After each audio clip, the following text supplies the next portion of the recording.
Good morning. Today's Parsha video is coming from Yeshivat Har Etzion from the Gush while I'm here on this Tanakh seminar, which is wonderful.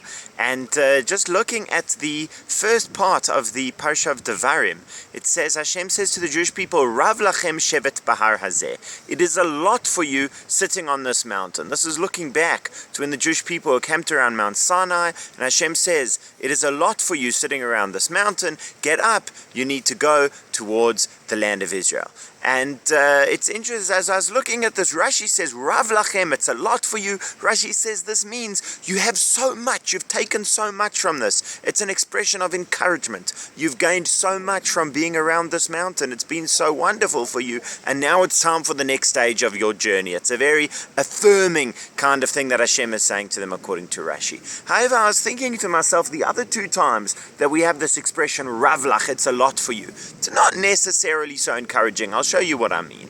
The one is that's unequivocally not encouraging is Moshe speaking to Korach. When Korach comes with this claim of that he should also be the Kohen Gadol, that it shouldn't be Aaron who's the Kohen Gadol, Moshe's response to him is, Rav lachem b'nai Levi. It is a lot for you, b'nai Levi. In other words, you are asking too much. What you have is enough, enough is enough. Be satisfied and move on. It doesn't mean, everything's so fantastic, it's time for something else. It's actually an expression of rebuke. It's saying it's not so good. The other time we have it is the beginning of next week's Parsha V'Etchanan, that you have Moshe there asking Hashem to enter the land of Israel, and Hashem says to Moshe, Rav lach, it's a lot for you. Again, we can understand this on two different ways. On the one hand, Rashi takes it again positively, as Hashem saying to Moshe, Moshe, you have so much, it's so be satisfied with what you have, there's a lot for you. On the other hand, the Midrash Tanchuma says that this was in fact a bit of a rebuke. In fact, the Midrash links this to what Moshe said to Korach. It says, Rav lach, Moshe, you say to Korach, it's enough. Don't strive for great. You also, it's enough, So Rav lach can in fact have this expression, this implication of rebuke, to say, it's enough, enough is enough. Moshe, enough is enough. You've gone as far as you're going to go. That's the other way we can understand this Rav lach. But how do we understand Rav lach regarding Har Sinai? So as I say, Rashi tells us it means, you've gotten so much and now it's time for the next stage. But I looked further and I found that the Kli Yakar does indeed interpret this as something not quite so positive, as saying not so encouraging, that Hashem is rebuking the Jewish people. Hashem is saying to them, it's enough already of sitting around this mountain. Now, why would Hashem not want them sitting around the mountain further? This is Mount Sinai. They're sitting there learning Torah. What could the problem possibly be? And I'm sure that this is what prompted Rashi to give the favorable explanation. It's a very good thing to be sitting around Mount Sinai.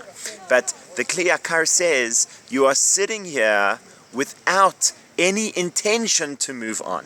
You are sitting here with the idea that this is now where we live. We live at Mount Sinai. And Hashem is saying to them, you do not live at Mount Sinai.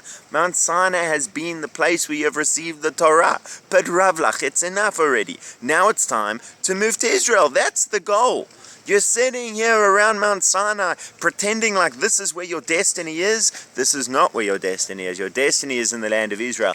And you should have a sense. Now, I want to be clear here. It's not that you should be impatient to leave Mount Sinai, because I've seen many times that people are impatient to move on to the next stage of their journey before they've properly integrated and done what they should have at this stage. Hashem is saying, but you should have a sense that this is a waypoint. And its criticism was, when they stopped viewing it as a waypoint, they stopped viewing it as a place to learn the Torah, to forge the connection with Hashem that they would need in the land of Israel, and started viewing it as the final destination. So that's the Rav lach, which occurs as a theme throughout the Torah, often in the context of rebuke. Here it could be an encouraging thing. You've had so much at Mount Sinai, but it could well also be the way the Kli Yakar understands it. That this is not the place where you should be sitting forever. This is the place which is a waypoint. This is the place which is a temporary stop-off. And as soon as you have forgotten that, and forgotten that your ultimate destiny lies in Israel, then you merit Hashem's rebuke. Hashem saying, no, it's enough now. Now time to move on to the Holy Land. Shabbat Shalom.